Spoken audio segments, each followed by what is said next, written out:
Muy buenas. A los amigos que recién se conectan, estamos en la tercera sesión de este 12 Coloquio Internacional de Musicología que acompaña las acciones de la 18 edición del Premio de Musicología Casa de las Américas.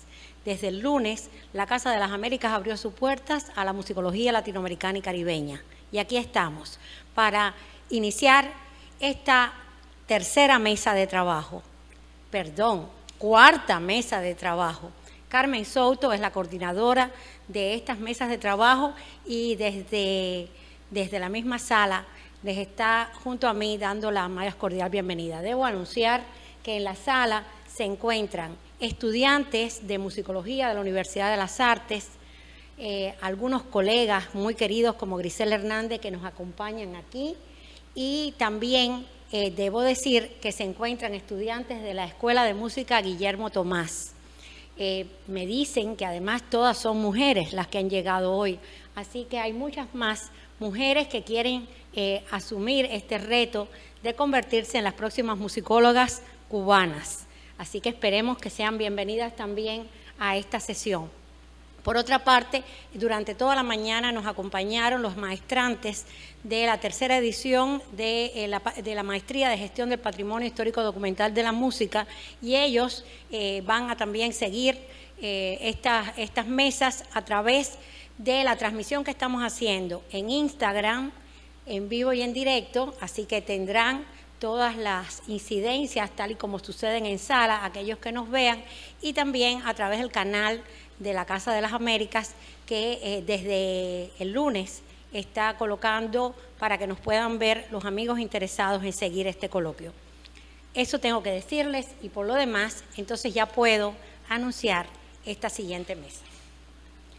La mesa 4 va bajo el título de Análisis de las músicas populares. En esta mesa tendremos la posibilidad de escuchar a investigadores, musicólogos, expertos, pero sobre todo amigos de casa, que vienen y que llegan en sus voces, ¿cómo diría? Están en otras partes del mundo, pero como la raigalidad siempre cuenta, tengo que decir sus países de origen en primer lugar: Perú, Argentina, México y Chile. Los observadores para esta mesa están llegando sus conectividades desde Argentina, Brasil, Colombia, Ecuador, España, Estados Unidos, México, Puerto Rico, Uruguay y Guinea Ecuatorial. Esto nos ha dado la posibilidad, es verdad, de someternos a un gran reto: cómo mantener el Coloquio Internacional de Musicología y el premio en estos tiempos difíciles, en estos tiempos inciertos. Por ahora vamos venciendo el reto y estoy segura que así lo haremos hasta el viernes. Entonces, sin más, doy paso a nuestro primer panelista, que me da mucho gusto presentar, Julio Mendívil. Julio Mendívil es un peruano que siempre se va a identificar en primer lugar como tal. Su texto o su propuesta será hoy Cuerpos que importunan, vocalidad y persona musical en la música andina, de Wendy Zulka. Julio es un muy amigo de casa, muy antiguo, miembro de esta comunidad que ha ido tramándose dentro del premio y del coloquio.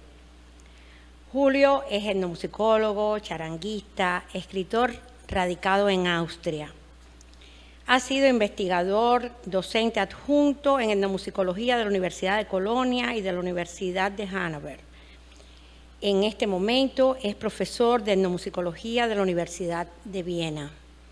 Pero muy especialmente, debo decir que en otras oportunidades, Julio nos ha acompañado en casa por su responsabilidad ante la rama latinoamericana de JASPUM, sí, pero muy especialmente porque ya fue jurado del Premio de Musicología en una ocasión, en una edición anterior.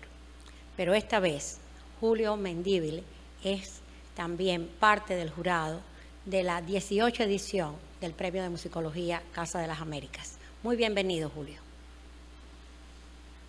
Muchas gracias, María Elena. Para mí es una gran alegría poder compartir estos primeros acercamientos a un fenómeno musical de mi país y sobre todo poder discutirlo o presentarlo con amigas, amigos, colegas que admiro y quiero mucho.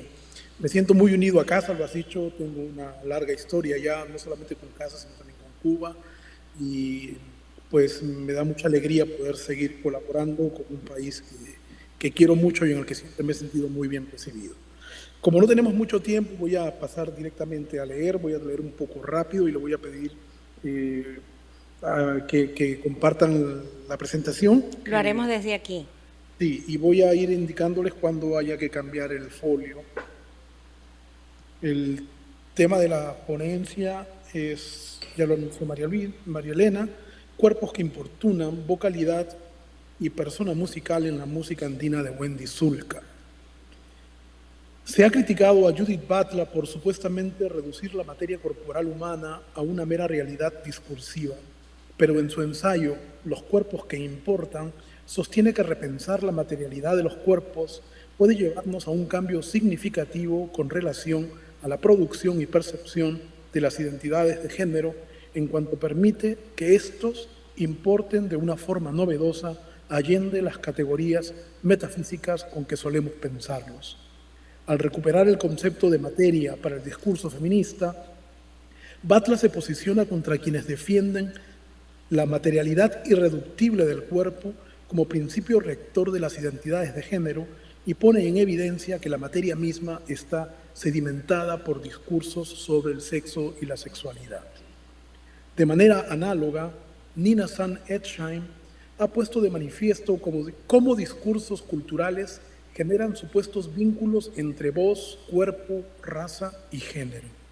Según Edsheim, la voz suele ser esencializada como una expresión fidedigna de la subjetividad artística, a pesar de que ella es el producto de un trabajo colectivo y, por consiguiente, el resultado de la interacción con quienes escuchan. ¿Quién canta cuando una voz nos llega y nos comunica dentro y fuera del sistema semántico? ¿Qué asociaciones culturales se despiertan durante la escucha? Estas dos preguntas son las que dirigirán mi primer acercamiento a la voz de la cantante peruana Wendy Zulka. Desde sus inicios, Zulka se ha ganado numerosos detractores por generar con su música una tensión entre los textos de sus canciones, su vocalidad y su cuerpo. Qué importuna de los diferentes cuerpos que ha ido construyendo Wendy Zulka a lo largo de su carrera, valiéndome de la noción de vocalidad de Elizabeth Travassos para el trabajo etnomusicológico y algunas tesis sobre el cuerpo y la voz de Müller, Edsheim y Cusick, así como del concepto de persona musical de Philip Oslenda, quiero analizar aspectos performativos de la subjetividad artística de Wendy Zulka, prestando especial atención a sus transformaciones. Lo que me interesa mostrar es cómo Wendy Zulka y su equipo de producción actual han sabido convertir a la niña indígena y pobre, víctima de acoso en las redes, en una mujer empoderada que con su música asume conscientemente la defensa de otros cuerpos como el suyo, que debido a los sesgos racistas, clasistas y sexistas de la sociedad peruana, son objeto de discriminación y exclusión social. Mi objetivo final es mostrar cómo la voz de Wendy Zulka genera un cuerpo vocal que importuna al poner en entredicho las identidades raciales, de clase y género en el Perú del siglo XXI. El siguiente folio, por favor. Cuerpos que importunan. Los diferentes cuerpos de Wendy Zulka. Wendy Zulka es una de las intérpretes más famosas del pop andino. Nacida en uno de los barrios más populares de Lima, el año 1996, como hija de migrantes ayacuchanos, la pequeña se formó en un ambiente altamente musical debido a que su padre, Franklin Zulka, era arpista y su madre, Lidia Quispe, cantante de huaynos. Tras el fallecimiento del padre el año 2005, fue Lidia quien marcó la carrera de la joven intérprete, ya sea como promotora o como compositora de sus éxitos tempranos. Zulka grabó sus primeros discos el año 2005, pero saltó a la fama el 2008, cuando algunos videos suyos se viralizaron en YouTube como un ejemplo de lo que yo llamo el consumo negativo de la música. Entonces, millones de usuarios de Internet visualizaban sus videos en diferentes países del mundo para denostarnos como ridículos y grotescos. Paradójicamente, fue justamente ese éxito negativo lo que le permitió a Zulka adquirir popularidad internacional y luego reorientar su carrera. No voy a profundizar en los aspectos biográficos de la vida de Wendy Zulka. Por el contrario, voy, tomando el concepto de Auslander, quiero acercarme a la persona musical creada por el artista. Según Auslander, los músicos, a diferencia de los autores, forman una visión de sí mismos sobre el escenario. Ahora tendrían que ver la foto del medio donde sale la persona musical, digamos, ¿no? Esta es la persona que performan sobre el escenario. Siguiendo esta idea, Wendy Zulka, la cantante, como una persona que difiere de la persona real, es la que ven al lado izquierdo, ¿no? Que nos permanece además vedada y que alterna identidades según las canciones que interpreta con personajes, que serían, por ejemplo, en el caso a la mano derecha, está cantando la canción Cerveza, Cerveza 2.0. Como bien indica Auslander, la persona musical no puede revertir aspectos materiales fijos de la persona real, como el sexo o su apariencia, aspectos a los cuales, pese a no poseer un valor intrínseco, se suele atribuir un significado socialmente estipulado. Desde este punto de vista, la construcción de una subjetividad artística es siempre una negociación entre la audiencia y los intérpretes. Me interesa remarcar por ahora que para Auslander, esas atribuciones se remiten a requerimientos propios de una tradición artística, podríamos decir de un género musical. Dice, hay una serie de tipos de personas musicales que están fuertemente condicionadas porque son construidas en el marco de las convenciones de un género particular. Como mostraré más adelante, el rechazo a Wendy Zulka se encuentra estrechamente ligado a convenciones de género de la música pop, pero también a otros relacionados con los cuerpos y las voces cuando éstas son racializadas. La carrera de Wendy Zulka parece dividirse en 3 etapas. Una primera como una niña intérprete de huaynos de factura moderna, aunque con una producción bastante artesanal. ¿Podríamos mostrar el próximo folio, por favor? La primera foto. Solo eso, ¿no? Un segundo momento al llegar a la adolescencia, que yo llamo de transición, en el cual comienza a interpretar covers de canciones del pop internacional, y un tercer momento en el cual reaparece como una diva del pop andino. Sostengo que en todas estas etapas Wendy Zulka, sugiero que en todas estas etapas la voz y la subjetividad de Wendy Zulka entran en tensión. Para ejemplificar esto, voy a comentar 2 canciones de su primera etapa. La Tetita, cuya letra hace alusión a la lactancia materna, y Cerveza, Cerveza, una canción de desamor muy típica en el repertorio andino. En los videos de ambas canciones vemos a Wendy Zulka en la Plaza Mayor de Huacaña, el pueblo de sus padres, con un traje típico, que es como suelen indicar pertenencia cultural las cantantes en el mundo andino. La vemos acompañada de un conjunto de arpa, bajo electrónico y timbales, aunque lo que se oye en la grabación es una batería electrónica. La voz de Wendy Zulka es claramente la de una niña, aunque manipulada por efectos digitales, sobre todo en los arrastres o ligados, es decir, las breves apoyaturas que adornan las melodías andinas. Podemos escuchar ahora el ejemplo musical en el próximo folio. La pequeña Wendy.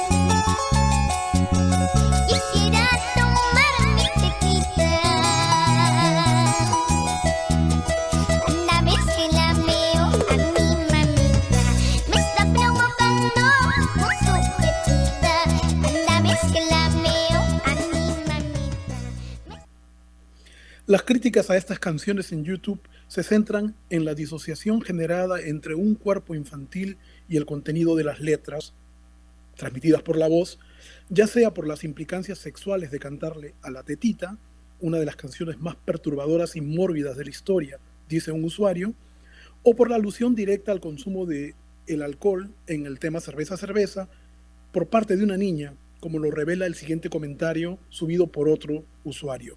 Es una menor de edad y quieren que tome cerveza. Ahí todavía. Algo parecido puedo notar en los ataques a su versión en español de Like a Virgin, la canción popularizada por Madonna el año 1984, que inicia el periodo de transición que ya mencioné. Durante el refrán, la joven canta 2 versos de la letra original. Las críticas en el YouTube se centrarán entonces en la supuesta incongruencia entre una voz y un cuerpo cholos y una canción del pop internacional y en lengua inglesa. Clases de inglés con Wendy, ironiza un usuario, y otro sentencia: me cagué de la risa con el coro, aluciendo por supuesto a la pronunciación de Wendy Zulka cuando habla inglés. A decir de Elizabeth Travassos, cuando una calidad vocal se torna natural para los miembros de su comunidad musical, ésta se convierte en una voz modal. No es el caso de Wendy Zulka.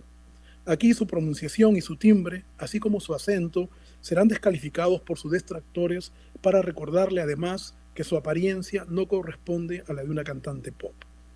Pero ¿por qué se le niega ser pop a Wendy Zulka?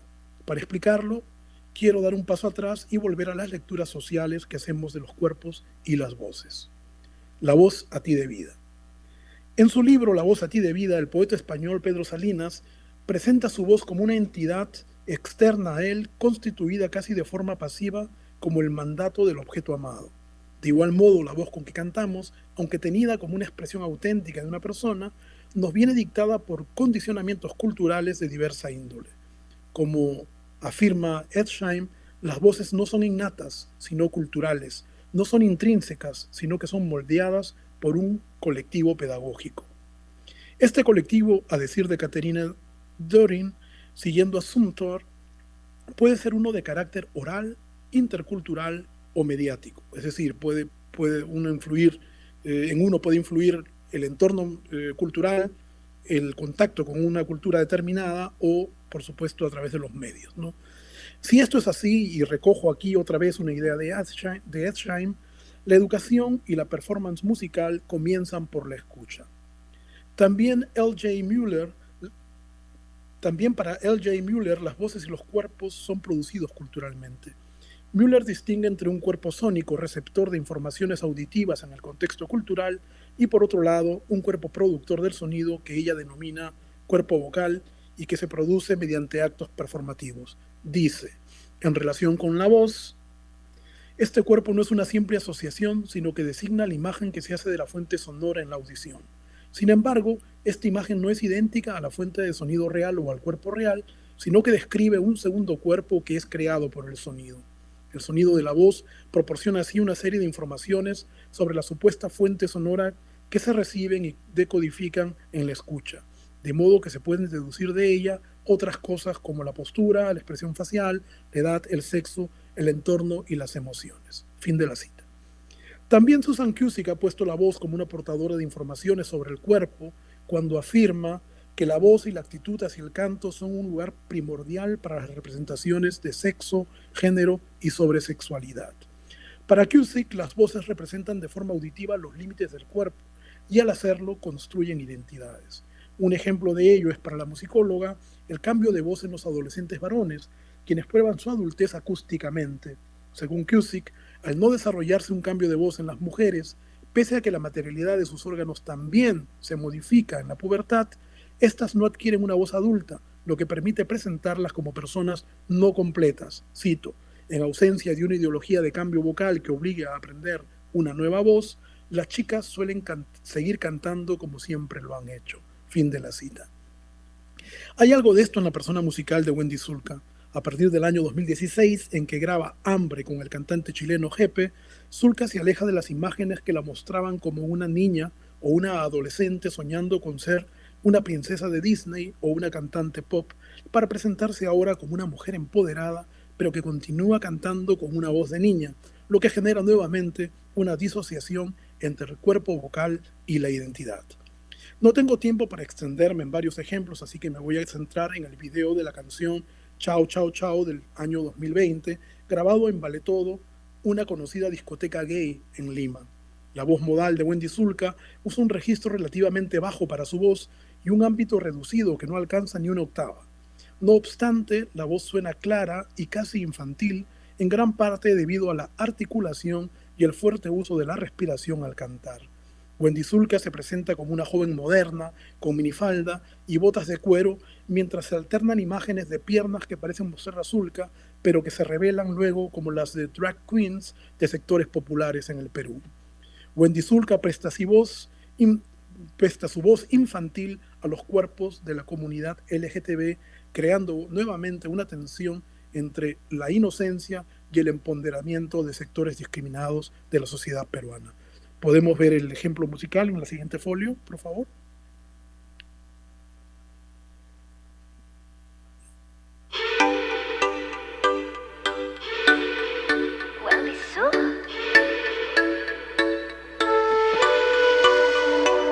Te conozco bien, te gusta hablar de mí, del vestido que me puse, la foto que subí. Te pasas comentando lo que hago por ahí. Por mucho que te duela, yo siempre estoy feliz. No vengas tú a hablar de más, que no me importa tu bla bla bla. Yo lo que ando es riendo, mientras tú te quedas viendo. No me importa lo que digan, no me importa lo que hagan, lo que pienses de mi vida, suavecito me resbala. Que todo esto es intencional me lo confiesa la cantante en una entrevista. Cito: yo le tengo un cariño muy especial a la comunidad LGTB porque siempre me han apoyado. Han estado conmigo cuando yo he salido al extranjero. No solo me he presentado en discotecas hetero, sino en muchas discotecas gay, y me han recibido con tanto cariño, con tanto amor, que me llamaban su diva. Yo sentía que tenía que devolverles ese cariño en alguna forma, y siempre quise hacer alguna canción dedicada a ellos, en homenaje a ellos, contra los prejuicios, y se presentó esta canción. Como afirma la cantante, la canción fue hecha especialmente para ella, basándose los compositores en las experiencias de discriminación que ella había vivido. En ese sentido, la canción es un posicionamiento consciente del equipo de Wendy Zulka, como me lo confirmaron su productor Gustavo Latorre y el director musical Gonzalo Calmet en entrevistas. El siguiente según Edgheim, la naturalización de la voz nos lleva a creer que lo que desciframos en ella existe en esa voz. Así, aprendemos a relacionar ciertos timbres con ciertas identidades, ciertas voces de adulto frente a otras, por ejemplo, como voces de niños, ciertas voces como masculinas, a otras como femeninas, algunas voces como étnicas, otras como no étnicas. Pero esos vínculos no se hallan en la materialidad de las voces, sino en el ejercicio de la escucha aprendida socialmente. Quiero ahora, para cerrar esta presentación, referirme a las asociaciones que se otorgan a la voz de Wendy Zulka, haciendo la salvedad que lo que menciono aquí lo hago como hipótesis de trabajo a realizar en el futuro. Las críticas al trabajo de Zulka reflejan una serie de tensiones, ya lo dije. Lo primero es una oposición entre un repertorio viejo representado por el folclore y un cuerpo infantil. ¿No podría mostrar la figura que viene, por favor?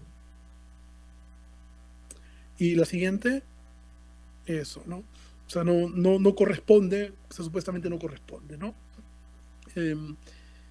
Como ha demostrado Rosario Haddad, incluso la etnomusicología tiende a ver la infancia como un campo receptivo de lo musical, ignorando su papel creativo. Sorprende entonces que un público mayor crea lo mismo. Del mismo modo, noto en los comentarios una disyunción entre cuerpo indígena y tecnología, ya sea por la circulación digital de sus videos o por el uso de una técnica de grabación que difiere de los estándares internacionales. La música de Wendy Zulka es ridiculizada. Sí, exacto, ¿no? Como Brendan Hokowitu afirma, seguimos pensando los cuerpos indígenas como entidades enquistadas en el pasado. Quiero remarcar esto, pues noto claramente la censura de una voz y un cuerpo cholos y tenidos como pobres tratando de ser pop. Raúl Romero ha comentado el rol de las voces agudas en el canto indígena. En numerosos comentarios en las redes, la voz de Wendy Zulka se describe como una voz chillona, estridente o penetrante. Pero no es solo la voz de la cantante, sino lo que se asocia con ella por su apariencia, lo que es criticado. De este modo, el timbre agudo de Wendy Zulka es racializado, visto como indígena, por asociación con ideas venidas del consumo musical. ¿no? La voz de Wendy Zulka no solamente es una voz chillona, es una voz pobre, es una voz indígena y por tanto primitiva. Así parece notarlo ella misma cuando comenta en su autobiografía algunos insultos en las redes. Cito: eran mensajes ignorantes, eran comentarios racistas, era desprecio por mi imagen, era asco por mi voz, eran burlas hacia mi pobreza. Pero el odio no solo se reflejaría hacia mi persona y hacia mi música, sino también hacia toda una cultura, hacia todo un país. Encontramos comentarios en los que se mencionaban estereotipos sobre las características físicas de los peruanos y se hacía burla de la música folclórica. Convertida hoy en un ícono de la música pop andina, Wendy Zulka suele ser presentada por los medios actualmente como el patito feo de la música peruana. Si bien por un lado Wendy Zulka asume ese rol, por el otro sigue importunando. Al final del video Chao, Chao, Chao, podría mostrar la foto por favor, el siguiente, ¿no? Muestra su coronación como princesa indígena. Aquí la cantante reformula su sueño infantil de ser princesa y lo convierte en una reivindicación cultural y política. Se muestra como un cuerpo cholo y pop, un cuerpo empoderado con voz de niña y que al hacerlo vuelve a poner en entredicho los estereotipos de género, de clase y raza que existen en el Perú. Muchas gracias. A ver. Muchas gracias, Julio. Debo anotar que, como hemos hecho en las otras mesas, todos los amigos que nos siguen desde diferentes partes del mundo, les vamos a agradecer que comentarios, preguntas, las hagan llegar a través del chat y que los que estamos en sala, de igual manera, puedan trasladar cualquier pregunta o comentario a Carmen Souto, que es nuestra coordinadora y es la persona que ha hecho posible que todo esto esté sucediendo, y ella se encargará de organizarlo para poderlos trasladar al final de la mesa. Muchas gracias y ahora voy a dar paso a la siguiente propuesta que llega de la mano y la voz de María Luisa de la Garza bajo el título Los trabajos discursivos de los corridos mexicanos, continuidad y rasgos novedosos en la producción de Abraham Vázquez.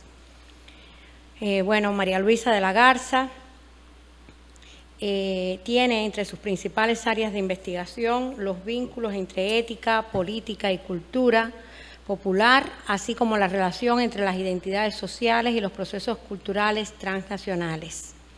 María Luisa de la Garza tuvo a su cargo la dirección de la rama latinoamericana de la IASPUN y actualmente encabeza el proyecto Procesos Sociomusicales para la Pervivencia de las Músicas Tradicionales de los Pueblos Originarios en Chiapas.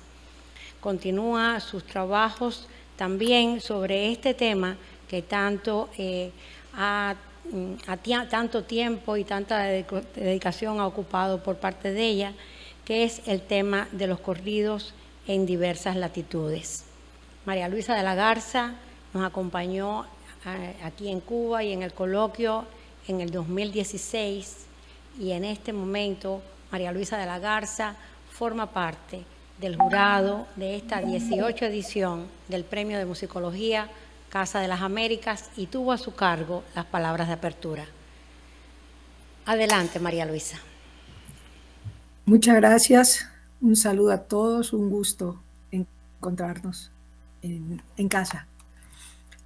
Bueno, voy a referirme a la producción de un jovencito, pero comenzaré un poco enmarcando el trabajo que estoy realizando para acercarme a su obra.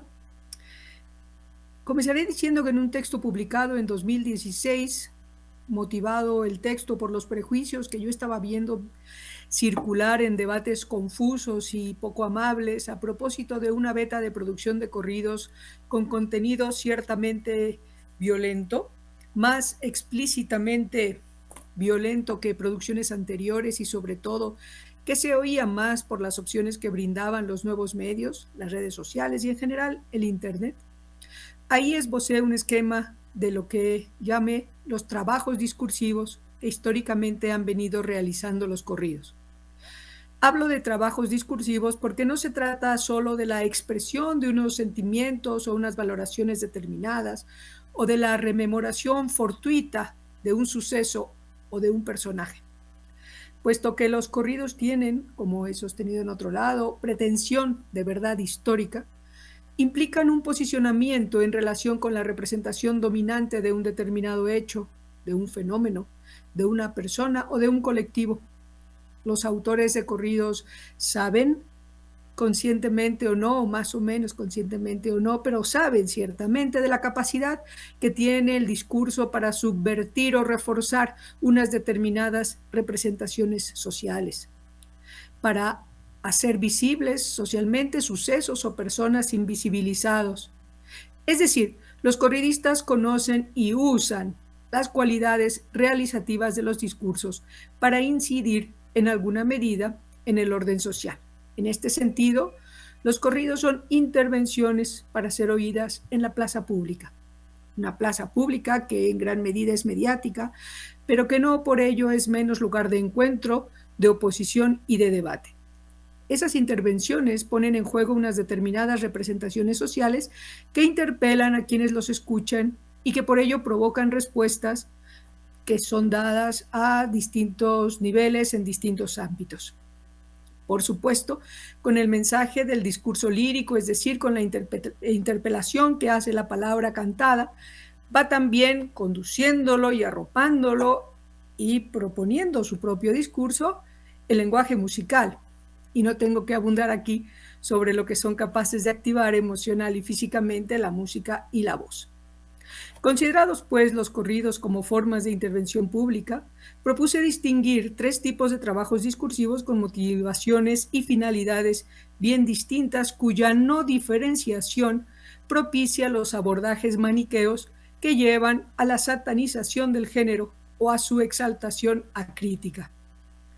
La definición de cada uno de estos 3 trabajos discursivos surge del análisis de aspectos como el punto de vista que adoptan las composiciones, los asuntos específicos que abordan, la caracterización de los hechos que narran y de los personajes que en ellos participan, la finalidad que parecen perseguir, la ideología que muestran, las mediaciones que realizan, los juicios que hacen y los prejuicios que se traslucen. Así pues, en primer lugar, tendríamos un trabajo más o menos crítico en el que se juzga una problemática, normalmente para hacer ver o incluso para denunciar una situación que no debería ser. En segundo lugar, tendríamos un trabajo discursivo encaminado a modificar la representación social dominante de alguna persona o de un colectivo que carece de prestigio, de autoridad o de legitimidad formal, o bien cuyo prestigio y autoridad pueden estar en cuestión. Este trabajo discursivo lo llevarían a cabo esos corridos cuyos narradores normalmente toman una posición favorable, si bien en grados distintos, respecto de lo que podemos llamar unas vidas problemáticas. Es decir, son narradores que con frecuencia abogan por situaciones o conductas que desde su punto de vista deberían poder ser. Por último, otro conjunto de corridos tendría por objetivo principal mostrar unas vidas en particular, dar testimonio de ellas, ya sea para que las admiremos o para que compartamos su sufrimiento, pero sin problematizar lo narrado, solo haciendo ver cómo han sido o cómo son. En aquel texto de 2016 revisaba cómo se concretaban esos trabajos discursivos en la producción entonces reciente de corridos compuestos en Chiapas. En esta ocasión no hablaré de la producción chiapaneca, sino que me desplazaré a la otra frontera, a la del norte, y me centraré específicamente en un joven cantante y compositor nacido en el estado de Chihuahua, colindante con Nuevo México y Texas, quien como tantos vive temporadas en México y temporadas en Estados Unidos, aunque su mirada creativa la dirige principalmente hacia México. Este joven, llamado Abraham Vázquez, tiene actualmente 23 años y lo elegí porque en sus letras explora sistemáticamente temáticas que en otros, si aparecen, son mucho más ocasionales y porque introduce personajes y líneas argumentales que no son muy comunes. Abraham Vázquez es sumamente prolífico Ya ha escrito, por supuesto, corridos de consumo lúdico de sustancias psicoactivas, una beta antigua que se potenció muy notablemente con la despenalización de la marihuana en Estados Unidos, y tiene también escritos y canta, por supuesto, no pocos corridos bélicos, con protagonistas que son jefes o integrantes de comandos que imponen el terror, y no es metáfora, en pueblos y ciudades de diversas regiones de México. Pero tiene otras cosas que hacen destacable su producción, y de esas cosas me referiré a tres. Por un lado, el desplazamiento de las condiciones de pobreza y marginación que en un momento dado justificarían el ingreso en actividades ilícitas, al situar sus narraciones ya no en ámbitos rurales, sino en la marginalidad de las barriadas urbanas, tematizando los conflictos sociales que en esos contextos se suelen dar. En segundo lugar, su mirada, tan enfática como excepcional, a dos actores sociales particularmente vulnerables en esos contextos urbanos, los niños y las mujeres. Finalmente, la inserción en los corridos de la esfera de la subjetividad de un modo, para mí, insólito. Comenzaré con una de mis piezas favoritas. Se titula Mi rezo. Es un corrido plegaria publicado en septiembre de 2020, hace año y medio. Este subgénero de los corridos plegaria no es muy abundante, pero tiene su historia. Un antecedente relevante, para mí muy notable, sería, por ejemplo, la composición que grabaron los Tigres del Norte, que se titula El Santo de los Mojados. Extraigo entonces unos fragmentos de Mi rezo de Abraham Vázquez. Comienza diciendo: buenas tardes, Padre mío, que bendices el camino, pero creo que te olvidaste de todo lo que he sufrido. Son fragmentos en los que quito algunas cosas, ¿va? Ayer pasé por mi barrio navegando el horizonte. He visto que muchos niños tienen trastornos y golpes.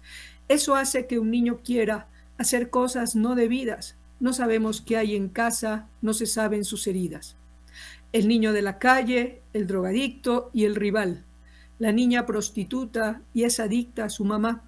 Son cosas de la vida, son tan fuertes en verdad. Y dicen que es explícita mi forma de rimar. Explícita es el hambre que no van a completar. Explícito es en Siria, bombas llueven sin piedad. Explícito es la calle que te matan por matar. Es más fácil comprar un arma que visa agarrar. Esta vez te confieso que solo quiero rezar. Hay niños que no tienen ni siquiera un buen hogar. En Texas ya los güeros nos empiezan a matar. Los pulmones del mundo se empezaron a quemar. Ya volví con las drogas, es difícil de negar. Masacres en la escuela, los niños no están en paz. Las madres reclamando cuándo es que llega la paz. No falta mucho para la otra guerra mundial. En Culiacán, una guerra se empezó a desatar. Tú que tanto me amas, solo empiezas a escuchar. Es recurrente en los corridos y canciones de Abraham Vázquez la referencia a niñas y niños que se percibe que están como arrojados al mundo, sin asideros, en la intemperie emocional y social. Si ustedes miran el video, que lo recomiendo, estas generalidades de las que habla el narrador, bueno, en este plano, digamos, más de lo general se concretan en el acoso a un chaval que ve accidentalmente un asesinato y que sufre la persecución de quienes quieren eliminarlo por haber sido testigo de lo ocurrido. Está muy bien presentada la vida de un barrio en un día cualquiera en muchos pueblos y ciudades de México, donde los niños son carne de cañón de las mafias, donde se palpa la violencia entre pandillas de cárteles rivales, donde las condiciones de vida son muy precarias, donde van disminuyendo la solidaridad y la compasión frente a la crueldad y otras actitudes impías. Sobre las mujeres, en las composiciones de Abraham Vázquez prácticamente no aparece la típica madrecita santa que espera al hijo pródigo en el rancho, figura histórica en los corridos durante casi 100 años. Y muy poco aparece la joven sexualizada a disposición del capricho del machín de turno. Si se trata de mujeres adultas, el personaje predominante es una madre trabajadora que saca adelante a sus hijos sin el apoyo de ninguna figura paterna. Se valora esa responsabilidad, se agradece la entrega, se reconoce el sacrificio que implica y se denuncian las agresiones machistas. Todavía la denuncia no se frasea así, pero está cerca. En La historia de un buen amigo, por ejemplo, se escucha. Pero hay cosas en la vida que no se me hacen muy justas. Ver una madre soltera cómo por sus hijos lucha para continuar. Una lección muy grande. Supe lo que era el amar. O en Triste Navidad, donde canta: afuera violan a mi mamá. Viene de regreso a casa, pues salió de trabajar. Ella es madre soltera. Mientras otros la golpean, ella me protegerá. El otro grupo de mujeres en quienes Abraham Vázquez pone su mirada es en jóvenes que no tienen o no se sienten con asideros suficientes, ni afectivos, ni simbólicos, ni económicos, y caen en la prostitución y en consumos incontrolados de alcohol y drogas. Esto aparece tematizado más que en corridos en algunas baladas, pero estoy viendo si caben en lo que históricamente se ha denominado corrido canción, porque sin duda el tema aparece tratado en varias composiciones como una problemática social. Para comprender de qué hablo, recomendaría ver Lo tienes todo, específicamente el video subido en el canal de Dell Records, la compañía con la que lo sacó, porque es el que presenta de forma evidente la creciente adicción al alcohol y a las pastillas que ya no puede controlar una joven que por lo demás lo tiene todo. Otros videos, por ejemplo, en un canal de propio Abraham Vázquez de esta canción son menos explícitos, por eso recomiendo el que está en el canal de la casa productora. Según explica Abraham Vázquez en una entrevista y en el video detrás de cámaras de esta pieza, la escribió pensando en mujeres que tienen una gran tristeza, una situación que no saben cómo afrontar, problemas de ansiedad, de drogas. Es básicamente, y lo estoy citando, para las mujeres que se sienten dañadas por su pasado, por depresión, por cualquier tipo de causa, no nomás por sustancias. Y en otro momento añade, porque no hay que olvidarse quiénes somos y lo valioso que somos.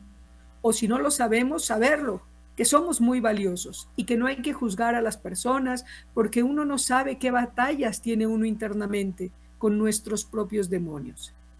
Quise traer estas citas porque son el tipo de reflexión que este joven pone, incluso en boca de sus personajes más temibles, sicarios, integrantes de células criminales, en los que aparecen momentos de reflexión, pero sobre todo pone estas reflexiones en boca de jóvenes que se sienten terriblemente solos y que no encuentran sentido a su vida. Concluyo con unos versos de uno de los corridos de Abraham Vázquez más escuchados, Cholo, cuyo audio en YouTube tiene casi 26 millones de visualizaciones, sin que él haya podido tener un apoyo sistemático y medianamente duradero de ninguna productora. Es verdad que para algunos artistas caribeños con los que ustedes trabajan, 26 millones de visualizaciones no es mucho, pero para un chaval del regional mexicano sin un apoyo corporativo grande, pues considero que es notable. En fin, estos versos muestran de forma clara el modo insólito que tiene este muchacho de insertar la esfera de la subjetividad en un género que, aunque normalmente transmite un contradiscurso y evidentemente no ha sido ajeno a la tristeza, porque históricamente ha hecho de las tragedias un tema de composición, no solía dar la palabra a personajes depresivos y atormentados. Dice en Cholo: gusto en conocer la muerte, me sentía un poco olvidado, tengo temas importantes y no hay con quién platicarlos. Miras que platico a solas, a oscuras allá en mi cuarto, de consejera esta almohada que me abraza si ando en llanto. La gente me mira riendo, de mí ellos no saben nada. Mi sonrisa está endiablada porque me drogué hasta el alma. Ando cholo, bien tumbado, las cortas son pa' portarlas. Mi consejera me dice que esta tienda hay que asaltarla. Soy la oveja negra y el malo de mi familia. Soy muy impulsivo, los desmadro si me miran. Oigo voces que me están gritando que te corte la brisa bonita que viene del horizonte. A los 13 dijeron que me quedaría loco. Están pero tontos. Yo me siento bien hermoso. Una vía de reconstitución de una subjetividad tan frágil se elabora a través de una cierta filosofía de autosuperación cercana al mindfulness, que incluye reconocer lo positivo que se tiene, agradecer incluso lo negativo, programarse para poderse dar uno mismo sus propias oportunidades. En fin, tampoco quiero en estos momentos escandalizar a los conocedores más tradicionales de los corridos. Este es un trabajo en proceso. Solo espero que haya quedado suficientemente claro cómo algunos jóvenes están renovando la tradición, insertando problemáticas nuevas, exigiendo el reconocimiento de actores sociales distintos y llamando la atención sobre formas diversas de orfandad y modalidades de angustia que están hoy experimentando, y que, como suelo decir cuando me preguntan sobre los narcocorridos, conviene que tengamos disposición para escuchar. Muchas gracias. ¿Sí? Muchas gracias, María Luisa. Un placer escucharte. Y tengo que dar paso entonces a la última propuesta de esta mesa, que viene de la mano de Berenice Cortes. No, perdón, no es la última. Carmen, por favor, gracias. Perdóname, es que viene Cristian después. Ya estoy, ya ok. Perdonen, menos mal que Carmen me advierte desde el otro lado de la sala. Perdón. Bueno, el complejo Berenice Corti nos trae una propuesta que está titulado El Complejo Artístico Ritmos de Candomblé, Danzas Afro en Buenos Aires, derivas para el análisis de su discurso sonoro y performático. Berenice Corti es investigadora del Instituto de Investigaciones en Etnomusicología de la Ciudad de Buenos Aires, profesora del Conservatorio Manuel de Falla y docente de la Facultad de Ciencias Sociales de la Universidad de Buenos Aires. Desde el 2018 investiga la práctica de músicas afrobahianas en Buenos Aires en sus dimensiones musicales y socioculturales, y en la actualidad coordina el grupo de estudios en música y artes afro-brasileñas que conocemos como GEMA A Buenos Aires, junto con la Cátedra Libre de Estudios Brasileños de la UBA, es decir, de la Universidad de Buenos Aires. Entre el 2010 y el 2019 coordinó el grupo de trabajo del jazz en la asociación, en la JASPUN, en la rama latinoamericana de la JASPUN, de la cual también formó parte de su directiva. Todos esos detalles los van a encontrar en su referencia biográfica que hemos entregado, pero a mí me da mucho gusto decir que Berenice Corti fue también jurado del Premio de Musicología Casa de las Américas, y tuvimos el placer de contar con su presencia en esa condición en la pasada edición. Entonces, Berenice, bienvenida otra vez a casa. Bueno, María Elena, tus palabras siempre son tan emocionantes que se hace difícil comenzar, recordando sobre todo que fue tan reciente decimos reciente porque todos estos 2 años de aislamiento y pandemia parece como que los últimos recuerdos para mí de la vida en el planeta fueron estando en casa.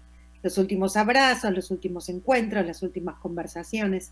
Así que yo llevo esos recuerdos en el corazón. Voy a intentar una vez más a ver si ahora puedo compartir. No se puede. Entonces le voy a pedir a Carmen que si puede colaborar compartiendo. Son las personas que nos ayudan. Sí. Pablo y Javier están en el sonido. Pablo y Javier. A ver si aparece. Bueno, lo primero eran los agradecimientos que ya están, así que podemos pasar a la... Bueno, este es el título del trabajo, que ya lo comentó también María Elena. Podemos pasar a la diapositiva 2. Bueno, el resumen del trabajo es el siguiente. Voy a presentar las herramientas teórico-metodológicas construidas para el análisis del complejo sonoro performático, como dice Alejandro Madrid, o el hacer música-danza, ritmos de candomblé, danzas afro de simbología de orillas, que se practica en la ciudad de Buenos Aires y alrededores, así como de las significaciones que se producen en el marco de la red social interdiscursiva, trans e intercultural entre Brasil y Argentina. Quería, también algo que me había olvidado decir, que también me produce mucha emoción compartir la mesa con estos queridos compañeros de la IASPN, que hace tanto que no veo, y que bueno, ha sido una maravilla que podamos coincidir en esta mesa. Bueno, antes de avanzar y presentado el resumen, quisiera hacer algunas consideraciones sobre esto que normalmente denominamos objeto de estudio entre comillas. La siguiente, por favor. La siguiente pantalla. Ahí está. Bueno, en primer lugar, quisiera colocar esta denominación objeto de estudio, entre comillas, porque antes que suponer una separación sujeto-objeto, busco trabajar en la interacción y en el diálogo intersubjetivo entre sujetos, indagando en las posibilidades de lo que algunos autores denominan la investigación-acción orientada a la praxis. También intento trabajar en el descentramiento del lugar de investigadora. Es interesante que en la sesión anterior se plantearon algunos de estos temas, a través de la utilización de insumos producidos con la propia implicación personal, así como en el pensamiento y acción colectivos. Desde 2016 trabajo en la investigación de las músicas afrobahianas, como contaba María Elena recién, y por extensión también con algunos elementos de sus danzas practicadas en Buenos Aires, en un proceso que incluye mi propia práctica como aprendiz de ambas disciplinas. Desde 2019, también como integrante del colectivo de investigación artística GEM. Este programa de investigación requirió una navegación en la multi y transdisciplina, con el desafío de mantener, por un lado, la necesaria rigurosidad y también de situarse reflexivamente de manera constante en relación a las condiciones de producción políticas y socioculturales de estas prácticas. Lo que constituye la siguiente consideración que quiero traer aquí. La siguiente, por favor. Traigo este diagrama del colombiano Pedro Pablo Gómez Moreno, de una publicación del año 2018, que es lo más cercano a la multiconfluencia que tengo en mente cuando estoy pensando en la serie de herramientas que hay que echar mano para poder analizar objetos, entre comillas, complejos como el que estoy trabajando.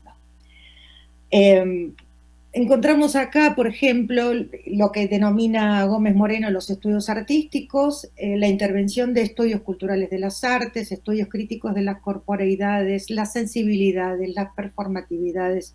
Esto lo voy a explicar un poquito más adelante.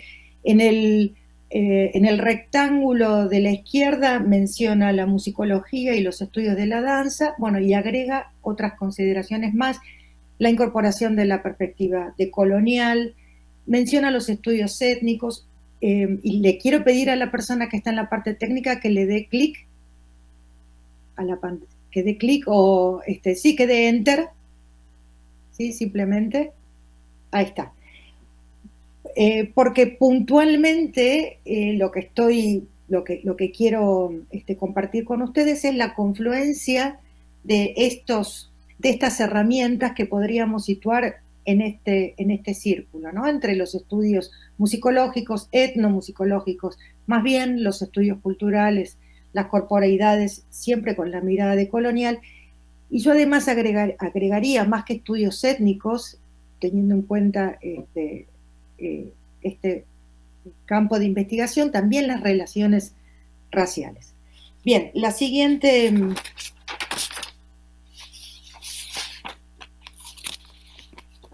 ¿Se puede pausar un segundito? Había algo que quería comentar antes de avanzar con el video. Entonces, lo que sigue es un pequeño video de esto que podríamos llamar objeto de estudio, que es la práctica del complejo artístico Ritmos de Candomblé, danzas afro de simbología de orillas en Buenos Aires, en este caso en la ciudad de La Plata, capital de la provincia de Buenos Aires.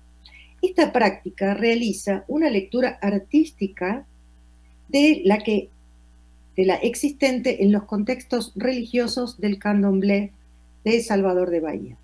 Y mi pregunta principal sigue siendo, así como fue cuando trabajaba con el jazz argentino, es ¿qué significa para les argentines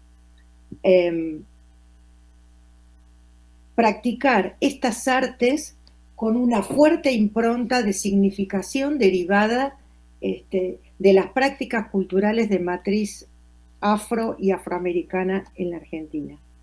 En este caso en particular, en el caso de los ritmos de candomblé y danzas de simbología de orilla, ya sean los practicantes religiosos o no, lo que me interesa saber es qué significa para ellos y para mí también en tal caso, porque participo de estas prácticas, qué significa tocar y bailar para el orilla, para orilla.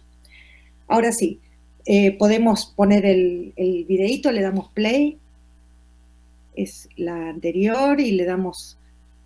Corremos una antes porque creo que avanza directamente. Ahí, perfecto.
Bien, podemos pasar a la siguiente.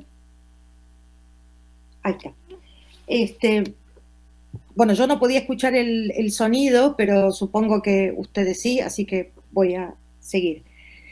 Lo que primero podemos observar en este video es una puesta en juego de distintos tipos de saberes y conocimientos, aunque en mi caso yo prefiero llamarlos a todos de conocimiento, porque entiendo que conocimiento no es solamente el logos, ¿no? En el marco de específicas condiciones de producción, como las que se constituyen en estos procesos de transculturación con sus distintas variables intervinientes, cuestiones de identidad nacionalizada y racializada, en el marco de proyectos políticos de nación con cercanías y distancias, ¿no? Los respectivos de Brasil y Argentina, dinámicas de clase, género, racialidad, interculturalidad entre el mundo simbólico del candomblé como práctica religiosa y también como práctica artística, que también existe en Salvador de Bahía y en Brasil en general, o mejor, entre lo que Paul Johnson denomina el candomblé público, la divulgación de prácticas que anteriormente estaban protegidas por el secreto religioso, pero también la penetración del conjunto de códigos semióticos, y voy a enfatizar esto, los códigos semióticos, en la simbología nacional y en la cultura pública, así como su transnacionalización, que es lo que estamos observando aquí. También otra de sus características son las que tienen que ver con el tipo de práctica artística autogestionada, situada en los márgenes, que tiene sus lógicas propias. La siguiente, por favor. Pero, por sobre todas las cosas, lo que acabamos de ver en este video es un gran conjunto de signos.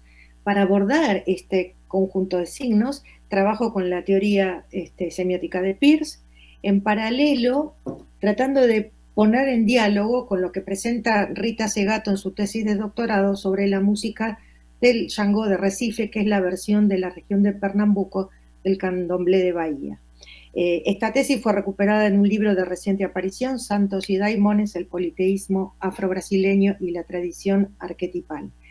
Si bien Rita Segato no propone una teoría semiótica, sí ella está intentando analizar cuál es el sentido que tiene para los nativos las prácticas religiosas y la música y la danza asociadas a la práctica religiosa.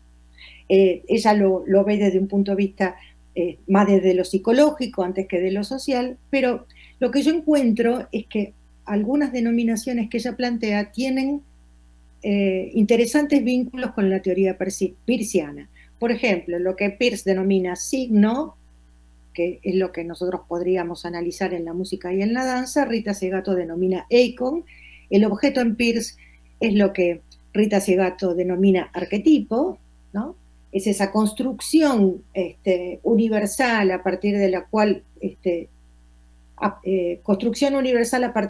se puede corporizar en personajes míticos que son los orillas, y el interpretante en Peirce, que para Segato es la imagen arquetipal. La siguiente. Bien, observando estos conjuntos de signos como discursos, dentro del paradigma peirciano, más trabajado en la semiótica de la música, podemos observar, por ejemplo, el discurso performático de la danza en sus, como discursos icónicos o discursos indiciarios. En la música lo mismo, discursos sonoros, icónicos e indiciarios, en ambos casos refiriendo al objeto arquetipal, como lo plantea Rita Segato. Para esta autora, a su vez, ella plantea lo siguiente, que tanto la danza como la música tienen un componente figurativo, ¿sí?, que lo podríamos relacionar con el modo de ser del signo que Peirce denomina segundidad, y un componente no figurativo, que es lo que Peirce denominaría primeridad. Esto me resulta muy importante, sobre todo el acceso, el análisis, la interpretación del modo de ser de los signos primeros según Peirce, porque refieren a signos que tienen un modo de ser anterior a lo que podríamos llamar discursivo, signos que se constituyen en la pura sensibilidad, en la emoción como cualidad. Principalmente me interesa acceder a este momento de la producción de significación, porque en la Argentina, como ya lo he publicado en otros trabajos, no tenemos repertorio cultural para nombrar experiencias culturales, artísticas, religiosas, etcétera, vinculadas al mundo de lo afro, lo afroamericano, lo africano, ese paradigma grandísimo. Entonces, uno de los aspectos más interesantes justamente de estas prácticas, ya sea en la Argentina, en Brasil, de este tipo de complejo artístico, es la correlación sígnica entre música y danza. Por lo que intentar analizar la música requiere necesariamente también tener un acercamiento a la danza. La siguiente, por favor. Dicho en otras palabras, también podemos plantear esto mismo en otros términos teóricos que quizás son más cercanos a la musicología, a la antropología del cuerpo, etcétera, que son las palabras de John Blacking. Aunque la música y la danza sean formas de comunicación no verbal, los lenguajes de la música y la danza pueden ser necesarios para expresar otros conjuntos de símbolos. No obstante, existen formas intrínsecas a la música y la danza que no son modeladas en base al lenguaje. Esto es justamente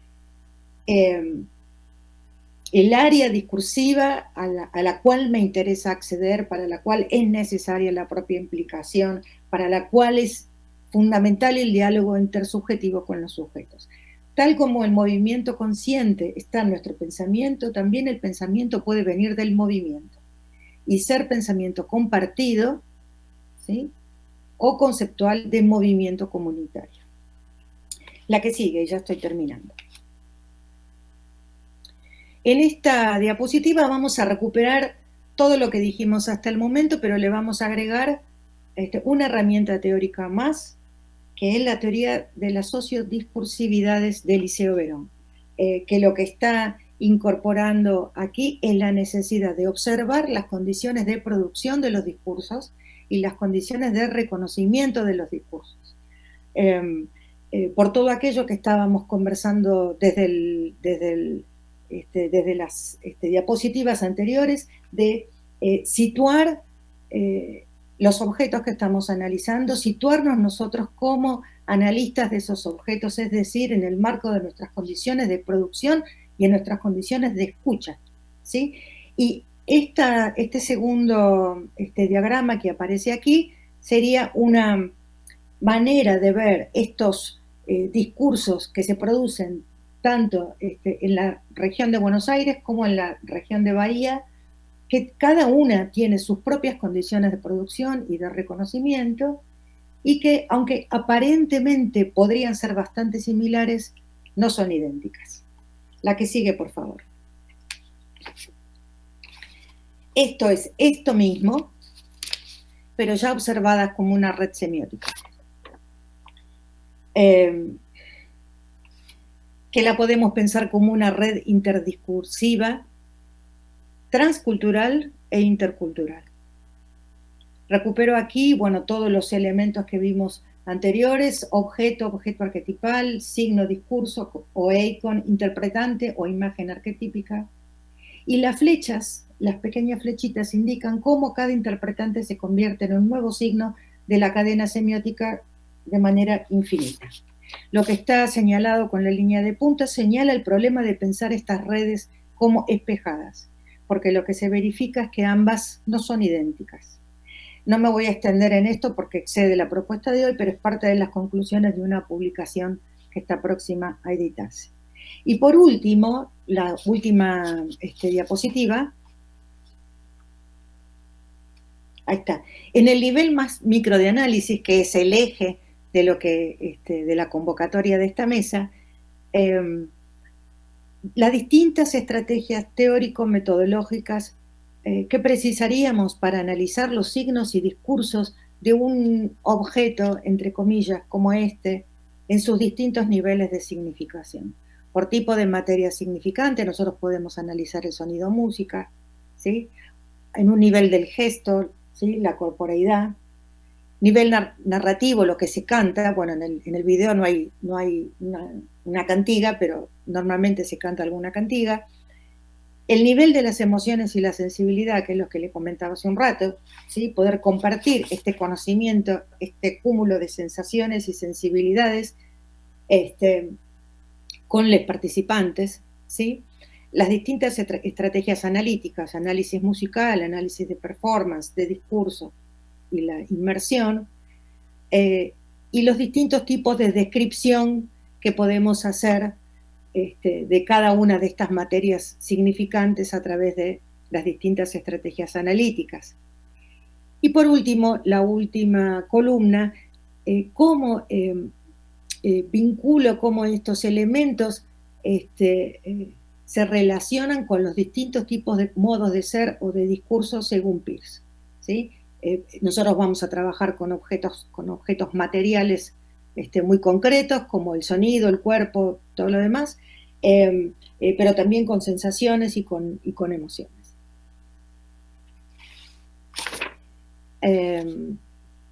Sí, si le pueden dar clic, porque quería hacer un par de señalamientos sobre el video. Ahí está. Yo lo programé con un sonido bajo, si yo no lo escucho, pero si pueden bajar el sonido, porque hay algunas cosas que solamente se pueden ver como en conjunto. Por ejemplo, ante determinados golpes de la guidabi o baqueta, ¿sí? Se corresponden determinados movimientos en la danza. En este caso es el orilla o sumaré, ¿sí? Que aparece como una serpiente, la denomina serpiente arcoíris. Entonces existe una correspondencia que no está planificada con anterioridad entre lo que se está tocando y lo que se está danzando, ¿sí? Mismo también el tambor le puede sugerir movimientos a los bailarines, o puede ser al revés. Los bailarines con sus movimientos puede inducir determinado discurso musical a los tambores. Sumado a al conjunto de herramientas que presentamos aquí, bueno, este es un poco el trabajo en el que estoy inmersa en este momento. Así que bueno, la última es simplemente el agradecimiento, y muy, muy, muy agradecida de poder compartir con ustedes hoy. Muchas gracias por tu propuesta, que realmente, como todas las anteriores, nos dejas pensando y nos obligas a reflexionarlo todo otra vez.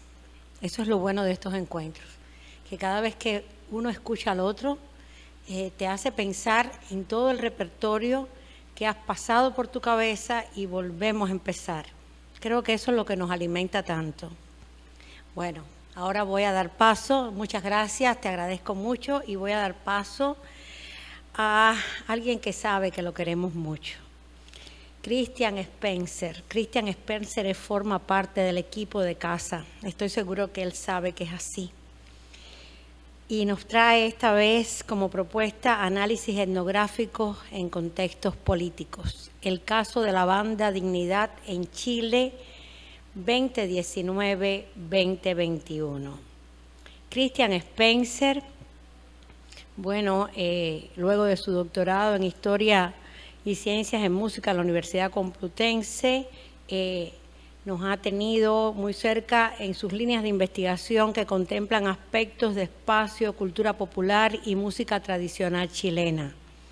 Entre sus trabajos más recientes, tengo que decirlo con mucho orgullo, está ese dossier que junto a Natalia Bieleto, Christian hizo para la Casa de las Américas, y que tenemos mucho orgullo de que forme parte de este boletín de música que presentamos en diciembre del año pasado. Fue una manera, creo que lo concretamos en Chiapas, María. Allí fue donde vino la provocación, y en muy poco tiempo esta revista se convirtió en un resultado de alto impacto sobre una realidad dura y directa que como musicólogos pudieron Natalia, Christian, concretar en muchos autores. Nunca me voy a cansar de agradecer que ese testimonio vivo esté publicado por la Casa de las Américas. Gracias a ellos, que fueron los editores invitados. Actualmente, Christian es el director del Centro de Investigación en Artes y Humanidades de la Universidad Mayor, donde se desarrolla el proyecto Historia, Estéticas y Procesos del Folclore en Chile, 1909-1973. Christian Spencer, ya lo dije, es parte de esta casa y fue jurado del Premio de Musicología Casa de las Américas en la pasada edición. Muy buenos días, Christian, ya buenas tardes, y otra vez estás en tu casa.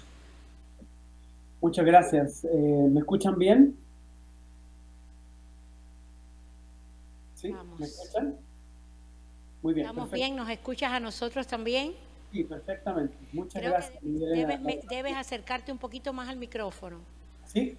Sí, ¿Aquí creo mejor? que sí. Ahí estamos mejor. Sí. Sí, creo que ahí estás mejor. Muy bien. Muchas gracias. Estoy aquí en mi oficina justamente del Centro de Artes aquí en Santiago. Y yo me siento parte de casa, como creo que todos los de esta mesa. Siempre me han tratado muy bien y yo estoy 100% disponible para todo lo que quieran hacer siempre.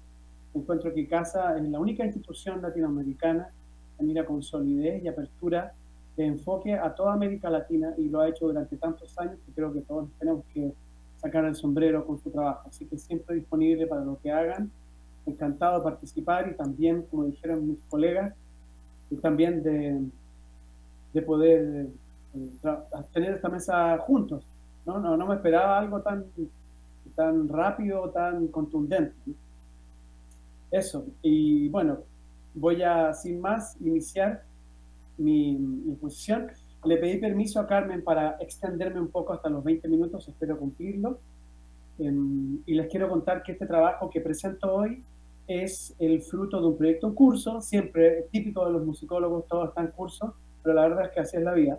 Es un proyecto financiado por la Universidad Mayor de análisis en contextos políticos. Está recién partiendo, así que estamos explorando esto. No obstante ello, ahora en junio sale un primer texto de debido al 10º simposio de la Universidad Federal de Goiás, en Brasil, con una pequeña historia de esta banda Dignidad. Voy a mirar una segunda computadora que tengo aquí, si no les importa. Entonces voy a estar mirando hacia abajo para leer el texto. Pedimos que no te alejes de tu micrófono.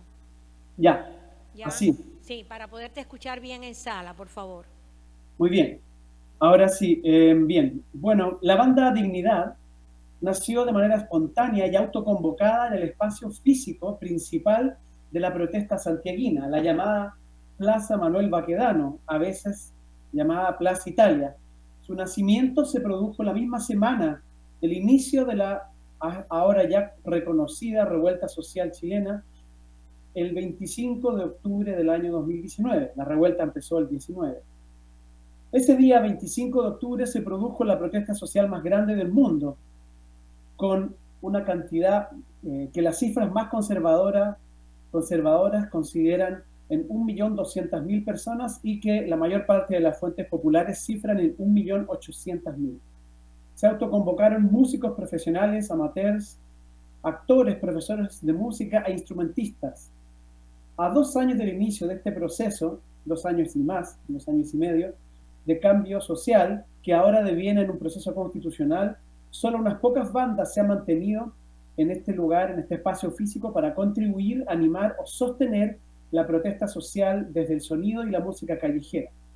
Una de ellas es la banda Dignidad, sobre la cual me gustaría hoy ofrecer algunas reflexiones.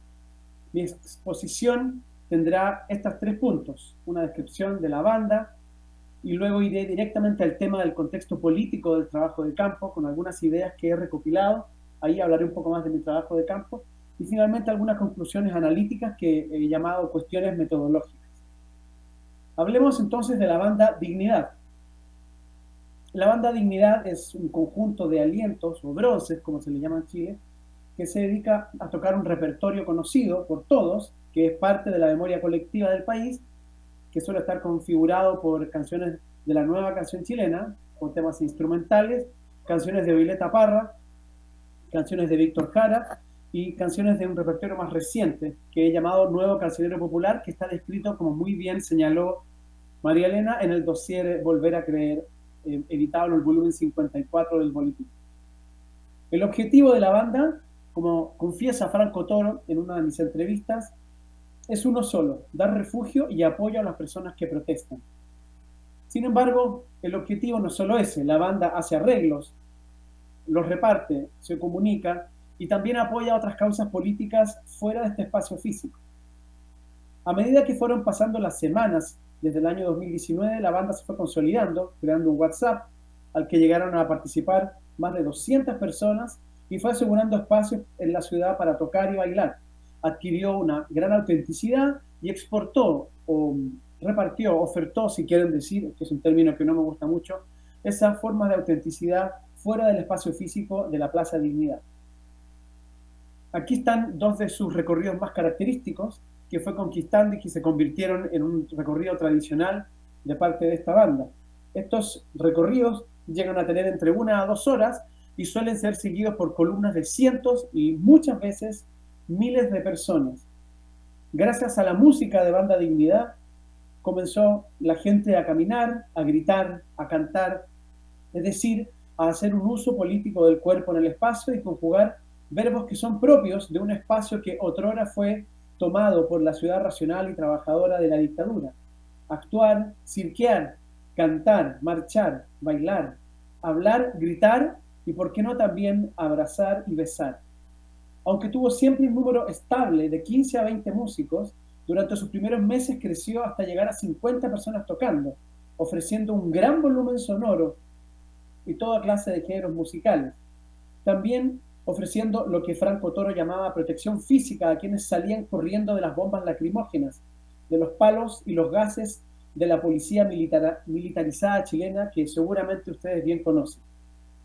Cuando Plaza Baquedano fue bautizada por la propia gente como Plaza de la Dignidad, con una placa de bronce, a pocas semanas de la revuelta, la banda entonces tomó su nombre. De esta forma se mantuvo tocando durante más de 2 años, manteniendo su composición original, repertorio y espacio de performance. la verdad es que la banda fue entregando no solamente un espacio para poder escuchar música, sino que también para gritar, como decía antes, y especialmente para bailar, protegiendo a las personas en pequeños semicírculos, algunos de ellos grandes, y arrastrando a todos los músicos que quisieran integrarse. El lema, como dice Franco Toro, fue tocar fuerte y feo. Veamos una fotografía de la banda Dignidad. Esta es la banda Dignidad en su versión de noviembre del año 2021. Indicado con una flecha amarilla, Franco Toro, su director, y también el director del canal de YouTube que pueden ver en cualquier momento donde están los videos subidos. He aquí algunas fotos que están expuestas, si quieren visitarlas, en el Museo del Estallido, así se llama una de las muchísimas iniciativas que ha habido en Chile para rescatar lo que ha ocurrido en estos 2 años. A la derecha, el socavón o ingreso del metro de Plaza Baquedano, el más importante del país, que fue totalmente destruido con la revuelta y donde la banda toca regularmente. Otras imágenes que pueden buscar también en la web, no me voy a extender aquí, pero solo quería mostrar algo de imágenes, y un pequeño video que muestra algo de la manera en que la banda toca. Son 3 minutos.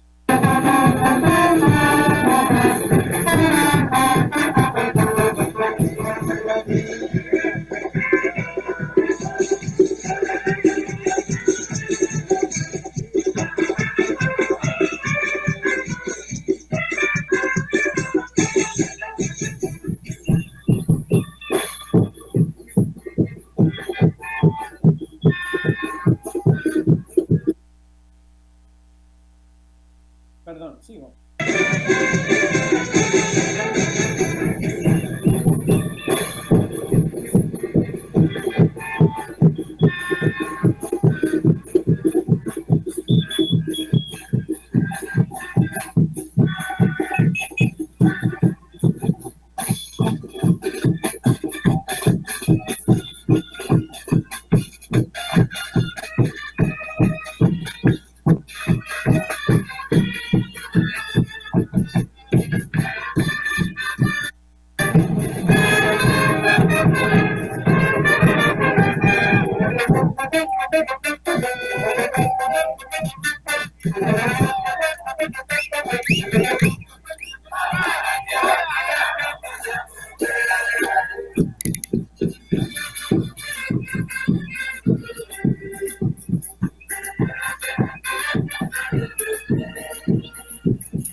Bien, estas son algunas pocas imágenes. Vale la pena recordar que desde el inicio del estallido, el 18 de octubre de 2019, hasta el día de hoy, todos los viernes se juntan las personas a protestar en la Plaza de la Dignidad con diversos altibajos. Ha habido momentos de escasa presencia, momentos de alta presencia. En el caso del día del 8 de marzo, ayer, también hicimos trabajo de campo y encontramos presencia de las integrantes femeninas de la banda. Bien, permítanme ahora hablar un poco del trabajo de campo, no sin antes decir, como explico en el artículo que saldrá publicado en unos 3 meses más, que el aporte principal de la banda Dignidad ha sido materializar en sonido y música el conflicto social en curso, crear un sentido de lugar en un espacio donde no lo había, contribuir a la desmonumentalización de la antigua Plaza Baquedano, agregándole un nuevo valor político que es mucho más celebratorio que el anterior, y finalmente transferir esa legitimidad a otros lugares de la ciudad, convirtiendo la efímera autenticidad en una autoridad estable, conquistada en la calle por medio del sonido. Me gustaría ahora referirme a mi segundo punto. Sabemos, todos ustedes saben, porque lo están estudiando o porque lo han realizado, que el trabajo de campo es la observación de la gente in situ. En los lugares donde observamos, participamos de la vida de otras personas, de algún modo y de manera pública o privada, intentando siempre no hacer daño y compartir los beneficios de esta observación. Se conjugan aquí estos verbos que están aquí señalados: y se adquiere un rol que nos permite conocer conductas que, combinadas con estrategias de registro, permiten realizar reflexiones que contribuyen a la comunidad de investigadores y también a la comunidad que se está observando. El resultado es un texto que a veces puede ser considerado pieza literaria, algo que en la musicología y la etnomusicología siempre ha sido dado por verdadero, y que también pueda leerse no solo en las humanidades, sino que también en otras ciencias, como las ciencias sociales. En el caso de la música, la etnografía musical es en realidad el acto de significar un sonido o una música, convertirla en una manera de comunicación y explicar la manera en que ese mensaje se transmite en su momento, en su transcurso, en su performance o en la manera en que se expresa públicamente. Como dice Tomás Turino en su conocido texto de 2008, Music as Social Life, en las tradiciones participativas, este mensaje suele estar presente cuando las interpretaciones del pasado toman forma en la contingencia social. Ahora bien, el trabajo de campo está lleno de problemas. Desde cierto punto de vista, el trabajo de campo es un cúmulo de problemas. Es una tarea en gran medida ingrata, cuando no tenemos dinero, no hay suficiente movilización y el lugar está lejos. Cuando hay fallas en la tecnología, se rompen, se queman o nos roban las tarjetas de sonido o tal vez las tarjetas de audio. Cuando objetos valiosos se extravían, cuando hay robos de computadoras, lugares de alojamiento peligrosos, endeudamiento, viajes extenuantes, mala alimentación y una larguísima lista que creo que ustedes conocen muy bien. Esta lista, por supuesto, depende del tipo de trabajo de campo que planifiquemos y de la manera en que lo enfrentemos. Posibles soluciones para estos problemas, creo que cada uno las conoce, pero me referiré a ellas más adelante. ¿Cómo se hace un análisis de este trabajo de campo o etnográfico del contexto político?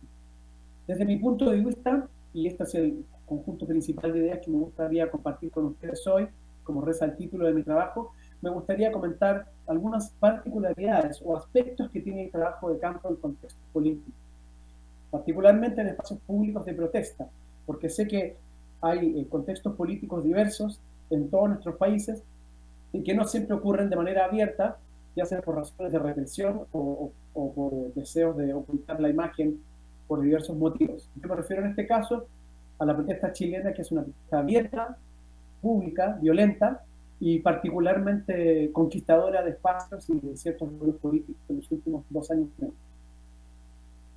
Bien, lo primero es señalar la importancia de la corporalidad o la ocupación del espacio a través del cuerpo en el trabajo de campo.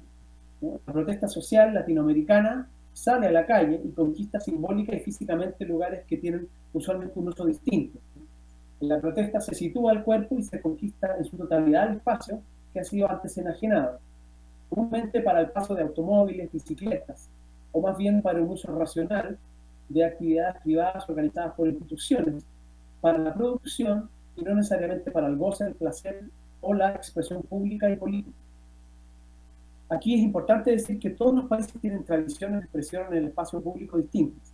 Sabemos que el caso de la Ciudad de México y Buenos Aires son ciudades especialmente pletóricas de protesta pública, y así como otros espacios donde esta protesta suele ser más reprimida, como es el caso de La Habana, como el caso de Bogotá, o lugares donde tenemos poca información, como el caso de La Paz, o lugares donde hay protestas infrecuentes, como el caso de Lima.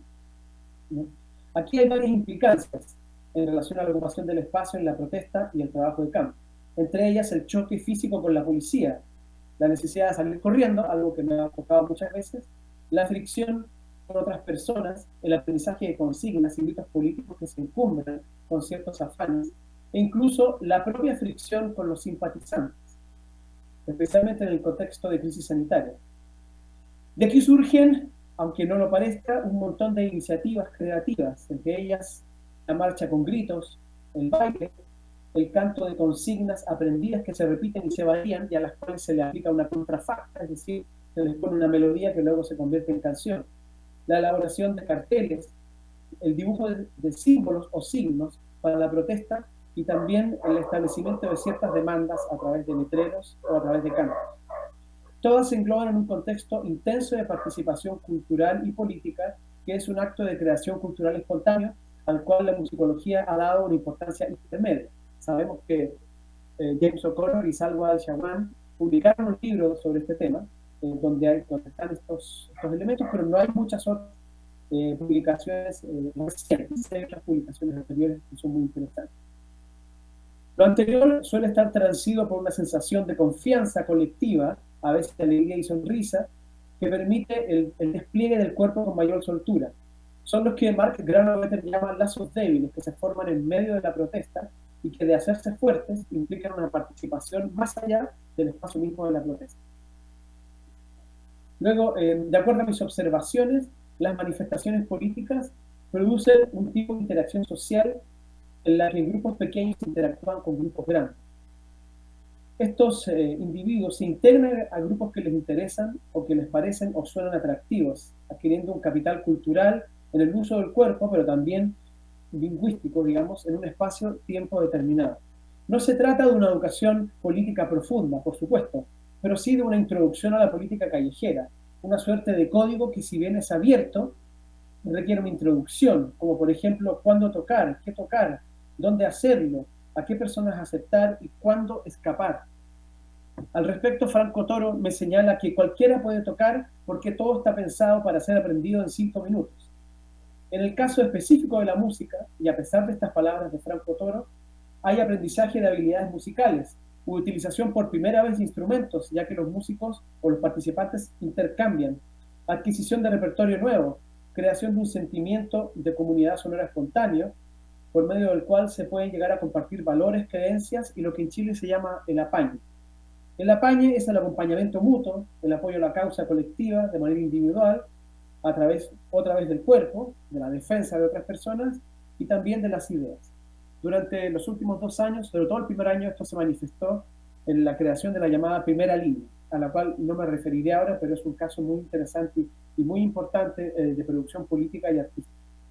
La música, por tanto, crea un aura de protección que puede llegar a ser respetada por la policía, pues, como han declarado algunos policías por la prensa, donde hay música, no hay golpes. Lo tercero es la aparición en el espacio público de manifestaciones artísticas directas, creativas, no necesariamente organizadas. Se trata de manifestaciones colectivas de cierto carácter masivo, cuya fuerza en número y volumen convoca y entrega protección. Es el caso de la banda Dignidad, que en palabras de nuevo de Franco Toro, protege a los manifestantes de la violencia, entrega espacio de sociabilidad, facilita la manifestación de nuevas consignas políticas y permite el aprendizaje de habilidades concretas para la música en la calle, de la música callejera. De ahí la frase tocar fuerte y feo. La banda Dignidad en este sentido es un espacio de participación y creación espontánea, de participación callejera íntegramente política. En cuarto lugar, está la aparición de bandas musicales, grupos de baile, conjuntos improvisados, pero de manera organizada, ¿no? Los conjuntos que improvisan están organizados, pero el repertorio no está organizado. Por eso pongo ese comentario entre paréntesis. Estas agrupaciones o lotes, como se dice en el mundo de la cueca, suelen ser autoconvocadas para apoyar las marchas o las manifestaciones públicas. Se convocan a través de las redes sociales, evidentemente de manera abierta, sin ninguna clase de código secreto, a menos que intervenga la policía. En ese contexto, y sin ánimo de hacer una tipología, he logrado distinguir al menos bandas de alientos o bronces, grupos de laquitas, que son zampoñas, como se lo conoce más popularmente, conjuntos de baile queer, grupos de personas organizadas por géneros musicales o bailes, si prefieren, como grupos de tango, grupos de cueca, grupos de cumbia, grupos de mambo chileno o grupos de música electrónica, y también siempre presentes comparsas carnavaleras, grupos de punk, grunge y por supuesto el omnipresente heavy metal. Todos estos colectivos poseen ciertamente una experiencia musical previa. Algunos de ellos, sin embargo, surgieron dentro de la protesta y se han desarrollado dentro de ella, como es el caso del grupo de punk Rizoma Alzada, un grupo feminista, que carga con sus instrumentos en cada protesta. Pueden buscarlo en Instagram, Rizoma Alzada. Otro aspecto interesante es que muchos de estos grupos han creado un repertorio específico para la protesta, como demuestran al menos las más de 5 bandas creadas de bronces y alientos en otros lugares fuera de Santiago con el fin exclusivo de tocar en las protestas a propósito de la creación de la nueva Constitución. Su existencia política y espacial, urbana, digamos, es distinta a su existencia como conjuntos musicales regulares en la vida cotidiana. El contexto político, por lo tanto, imprime una transformación en la práctica musical Y aunque ya lo sabemos de sobra, aquí descubrimos que jamás es ajeno a ello. Finalmente, y en una suerte de conclusión, que creo que estoy en el tiempo justo, algunas cuestiones metodológicas, o si prefieren, de análisis etnográfico. Desde el punto de vista metodológico, observo tres cosas importantes, todas ellas emanadas de mi experiencia en la calle, y como habrán podido ver, poco de los libros que he leído, que si bien me gusta mucho leer, en esta oportunidad he dejado más bien en un plano secundario. El primero es observar bien el contexto del trabajo de campo. Sintetizando, creo que se puede sintetizar el trabajo de campo, los aspectos que hay que considerar en 4 elementos. Además de los que seguramente ustedes ya conocen, señalados por Helen Myers en su texto Fieldwork de 1992, sobre el cual no me referiré aquí. El primero es considerar el exceso de información, es decir, el entorno conocido, sobre todo cuando el trabajo de campo es en casa, debido al exceso o a la sobreabundancia de símbolos y signos que deben ser decodificados. En una ciudad que uno conoce bien y consigue con facilidad leer. En este sentido hay una complejidad del procesamiento que debe ser organizada previamente, y en el caso de los elementos políticos debe ser previamente estudiada a través de la realidad que se va enunciando gradualmente en los meses anteriores. En segundo lugar, aprender a relacionarse y documentar a las personas que vamos a observar. Muchas veces se trata con personas que nos relacionamos previamente y que no nos conocen en esta suerte de faceta no científica o científica. En tercer lugar, conocer los lugares que vamos a recorrer, haciendo prácticas, haciendo caminatas antropológicas en el entorno para conocer las soluciones que puedan ocurrir en el contexto de las marchas, ¿no? Esto es algo que para mí ha sido especialmente importante porque en el caso de la policía chilena, como ha demostrado en los últimos 2 años, yendo a las marchas se puede resultar con una herida fatal. Ha muerto mucha gente en las marchas, entonces hay que tener mucho cuidado. Y finalmente considerar la historia, es decir, cada una de las cosas que observamos en el trabajo de campo posee una línea de continuidad hacia atrás. Y esta línea se puede estudiar tanto dentro como fuera del archivo. Un segundo aspecto, que es el que está en esta diapositiva, a todo lo que me acabo de referir recién está en el circulito rojo. Un segundo aspecto metodológico, el circulito morado, azul oscuro si prefieren, es observar el contexto político descrito en lo relativo al cuerpo, las formas de interacción social y las manifestaciones artísticas espontáneas y organizadas. Perdón, espontáneas u organizadas, que son las que acabo de mencionar. En ese sentido, considero que la observación de la cotidianidad es semanal. Mi experiencia ha sido que semana a semana el escenario puede cambiar. Entonces hay que estar siempre en la calle, lo cual tiene un cierto desgaste físico y exige una presencia que a veces no siempre es bienvenida. Bien, finalmente, para ir terminando, veo importante, tercer circulito, planificar y pensar bien el trabajo de campo para poder hacer un buen análisis etnográfico hasta saturar los modos de recolectar la información, para saber lo que estamos buscando. El término saturar, creo que ustedes lo conocen, se refiere a encontrar información hasta que los patrones se repitan de una manera tal que ya no sea necesario seguir buscando.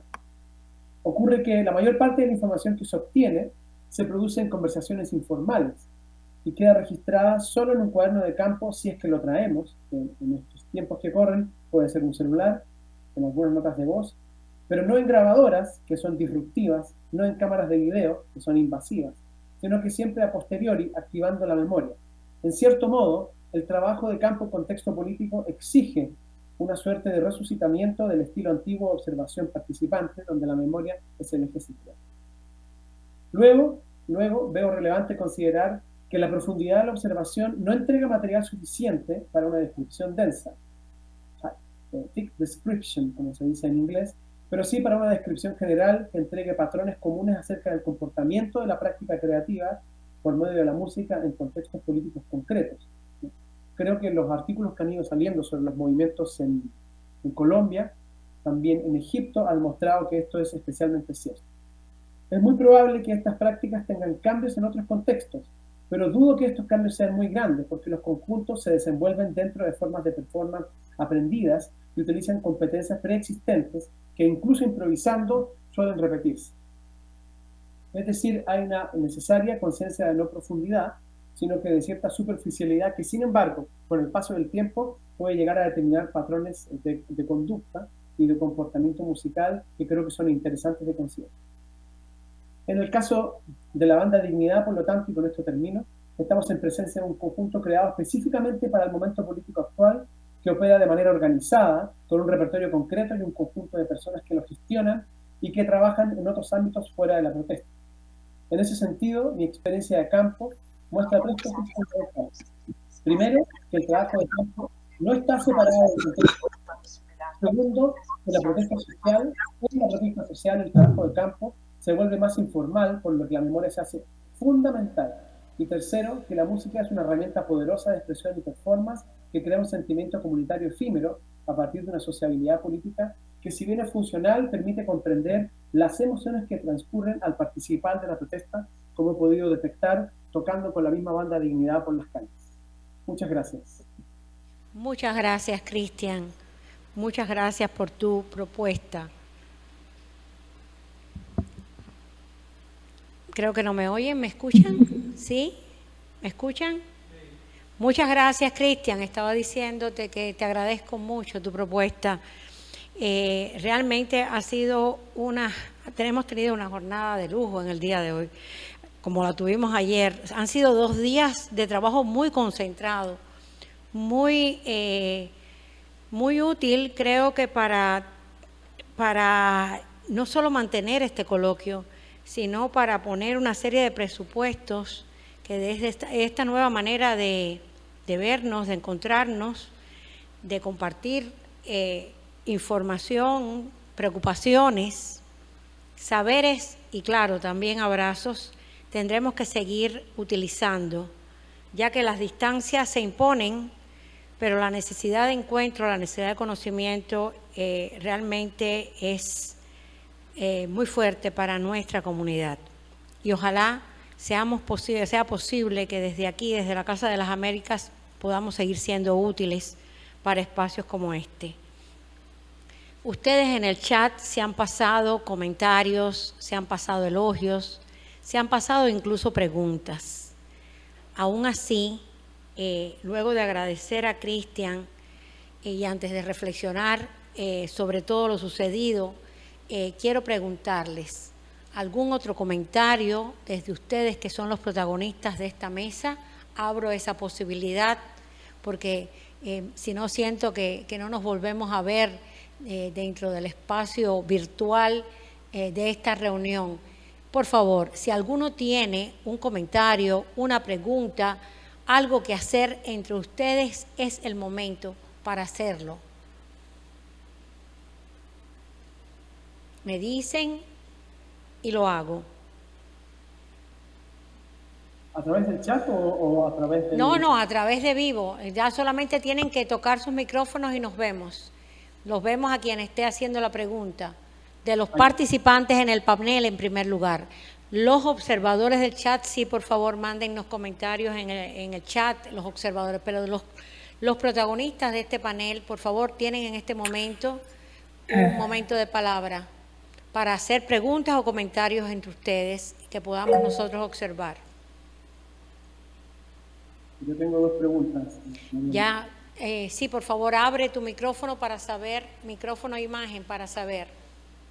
Bien, voy rápido. Una pregunta para Berenice. Cristian pregunta. Sí. Ok. Berenice, hago las 2 preguntas rápidamente. Señalaba una... Cristian, no te escuchamos bien. Cuidado con tu micrófono. ¿Ahora sí? Ahora mejor. Sí, si entendí bien, señalabas una cita de Rita Segato en la que se refería a las formas intrínsecas de la música. Quería preguntarte qué sería eso y qué tienes esta idea. Que creo que es ser metodológicamente un poco difícil de entender. Debo decir que yo también la uso, así que estoy buscando ciertas soluciones. Y para Julio, en las letras de Wendy Zulka, varias veces el comentario en la letra, no me importa lo que digas, no me importa lo que hagas. Parece que aparece aquí, desde mi punto de vista, una suerte de conexión con otros géneros, ¿no? Yo creo que los corridos también lo hacen, pero lo veo bien fuerte en el trap, el reggaetón, en el caso del mambo chileno también. Parece ser una suerte como de falso desprecio de las audiencias, una reposición del yo con fines de mostrar una especie como de voluntad caprichosa, que en mi lectura no es hago lo que me da la gana, sino que es más bien lo contrario. Realmente me importan tus opiniones. Quería preguntarte si ahí en esos textos ves alguna conexión con otros géneros. Gracias. Le doy la palabra primero a Bere. ¿Empiezo yo? ¿Sí? ¿Puedo Sí, porque fue la primera pregunta. Ya. Quedaste congelada.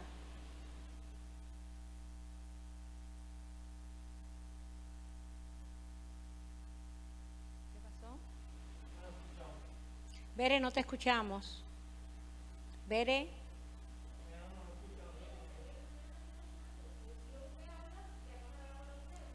Perdón.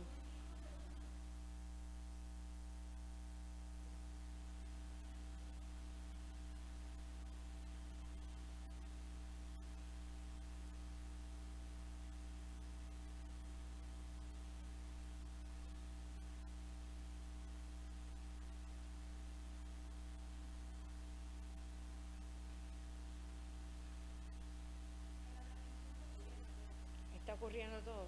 Es aquí donde no estamos viendo. De acuerdo, no hay problema.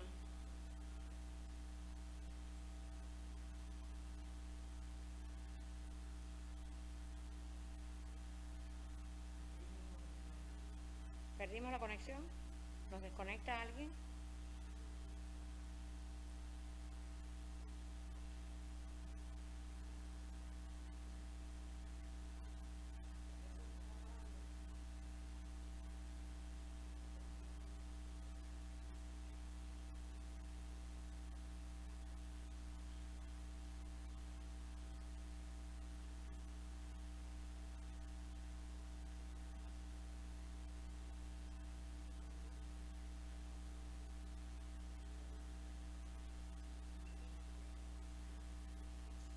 Corre, ve.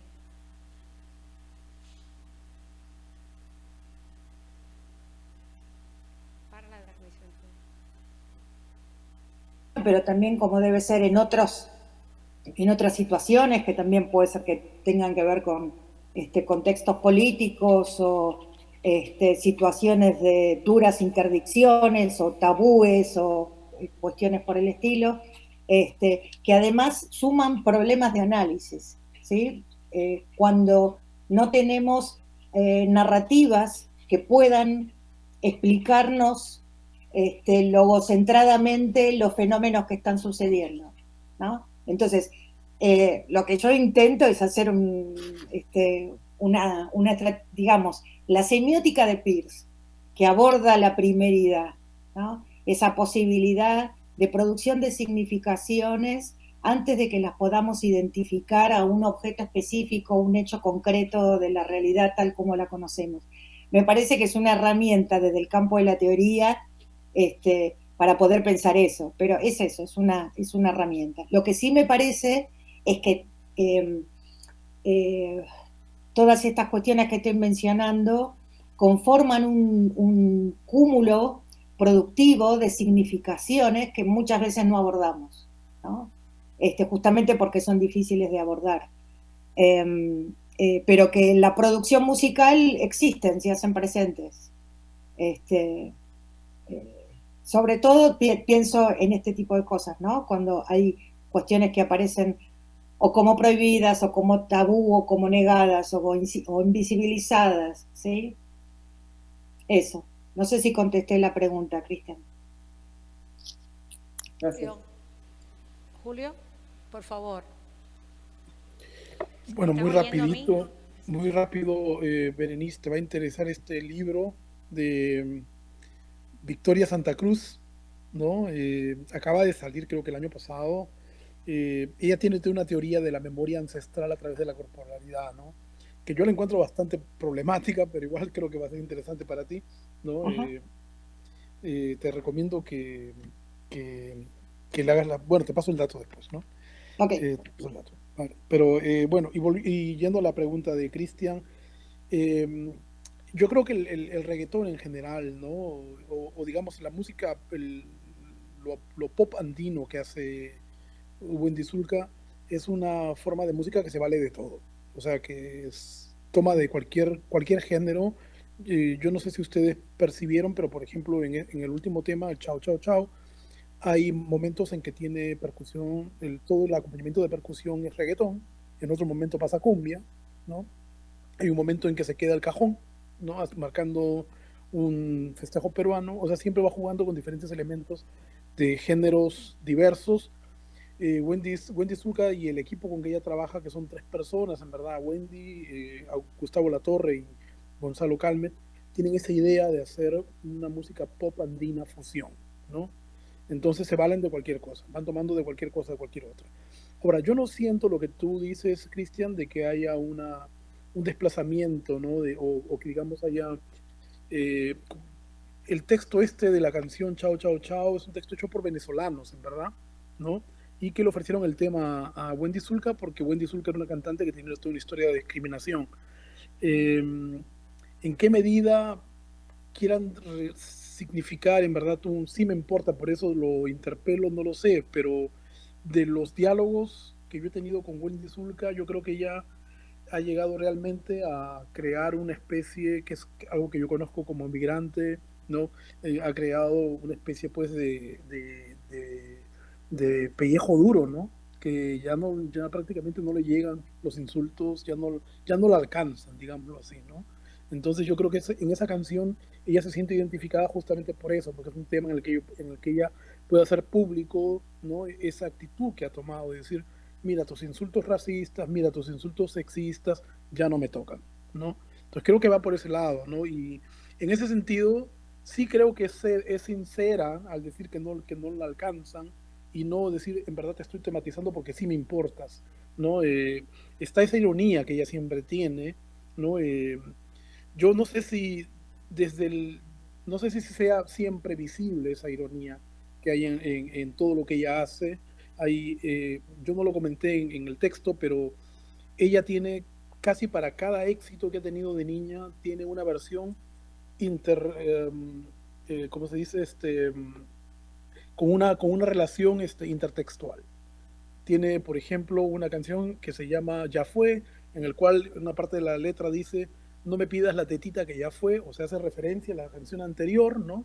Es completamente autorreferencial, ha sacado una cerveza 2.0, ¿no? En varias canciones juega con las canciones que fueron famosas antes, ¿no? Entonces yo creo que ella tiene una cosa muy consciente de dar un mensaje que yo diría que tiene una dimensión política sin ser ella una persona política, porque no lo es, ¿no? Sí se posicionó contra el fujimorismo en las elecciones últimas, pero no es una persona que digamos que tenga un discurso político en cuanto a ideologías, pero sí está contra la discriminación, está contra el racismo, está contra el sexismo y está contra la homofobia. Y me parece súper saludable porque es una cantante que está haciéndolo desde el mainstream, ¿no? En el Perú, ¿no? O sea, no es una persona radical de izquierda ni nada, sino es una persona que sale constantemente en los medios con un discurso de integración que me parece súper positivo, ¿no? Bueno, me indica Carmen que no hay ninguna otra pregunta pendiente en el chat, que ya podemos entonces agradecerles a todos, agradecerles inmensamente esta mesa 4, que también ha sido otra clase magistral en la que nos han llevado a reflexionar sobre diversos enfoques, sobre los sujetos, los contextos, los repertorios que traman nuestras actuales realidades sonoras, musicales en América Latina y el Caribe. Ha sido una mesa donde he tenido el placer de recibir a jurados del Premio de Musicología Casa de las Américas, los que han sido y los que son.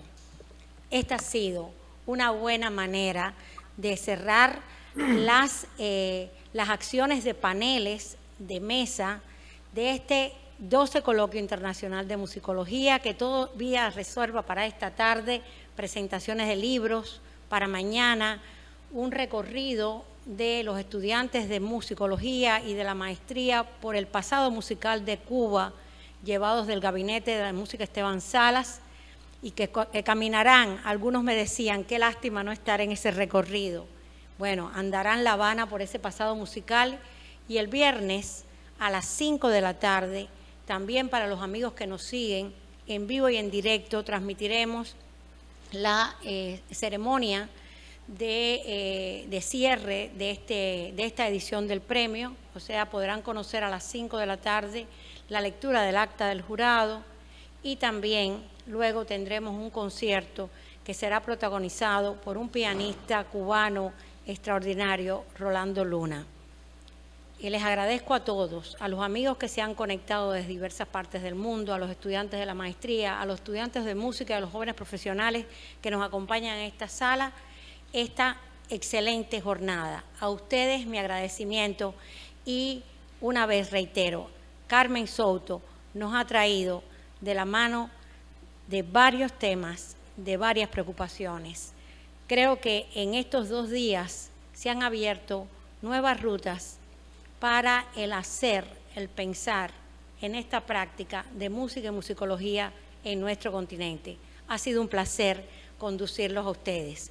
Muy buenas tardes.